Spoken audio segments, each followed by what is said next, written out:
sidder du her på dit 12. og sidste modul af din 2-årige uddannelse til spirituel terapeut og coach. Ja. Fortæl mig, hvad har uddannelsen givet dig personligt, og i forhold til at hjælpe andre mennesker? Ja, det vil jeg gerne. Altså, det er svært at svare på bare ligesom kort, jo, fordi at det har været 2 mega gode år, og det har jo givet mig alt på en eller anden måde. Jeg har siddet virkelig meget her det sidste stykke tid, sådan reflekteret over det, fordi at vi også snart får den her hovedopgave, vi skal skrive.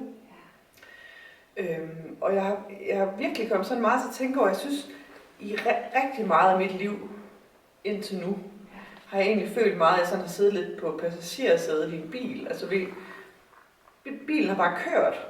Jeg har ikke taget stilling til, om vi kørte den rigtige vej. Den har bare kørt. Fuldt GPS'en. Der er aldrig nogen, der har taget stilling til, om GPS'en kørte rigtigt. Og jeg blev sat af, der hvor jeg skulle, og gjort det, jeg skulle.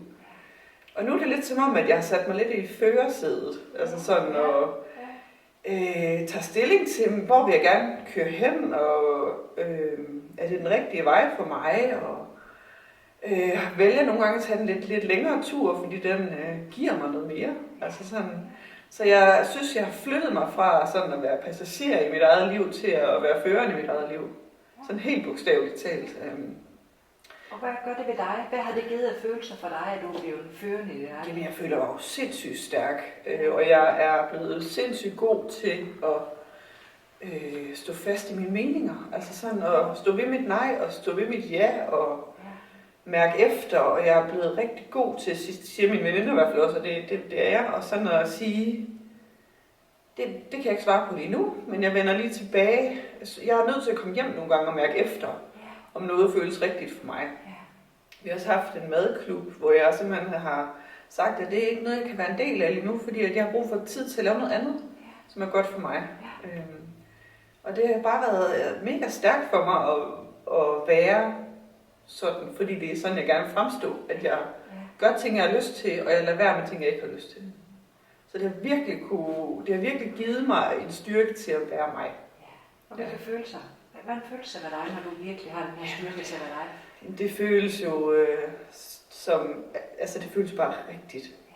Og jeg er så glad for i min alder, altså forholdsvis ung, at jeg allerede er nået dertil, ikke også, hvor jeg så har forhåbentlig mange år endnu, og bare kan leve det liv, jeg selv gerne vil skabe, og ikke længere være passager, men bare finde ud af, hvad jeg brænder for, og tage den tid, det tager, og jeg kan jo mærke på min familie, både dem, min mand og børn, mine forældre, sådan at de synes, det er stærkt, altså, og de kan mærke, at hvem jeg er.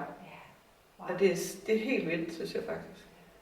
Så Camilla, også det her med, at det er jo en coach- og terapeutuddannelse. Ja. Det her med, en ting er, at man skal lære sig selv at kende, komme hjem i sig selv og stå fast i sig selv og lære at skabe lykke indefra og ud. Men du får jo også alle de her redskaber til at hjælpe andre mennesker. Og hjælpe dem med det samme, du har lært. Hvad har det givet dig?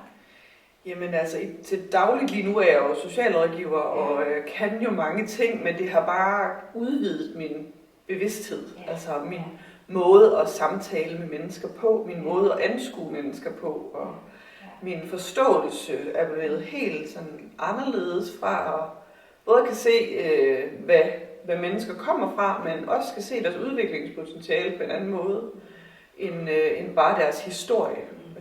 Man kan se, hvor langt de kan komme, hvis man bare virkelig vil noget med sit liv, ikke?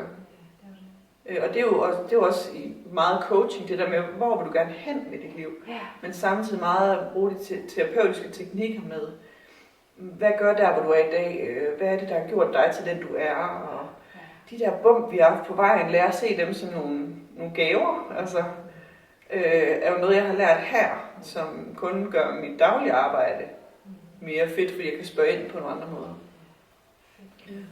Tusind tak.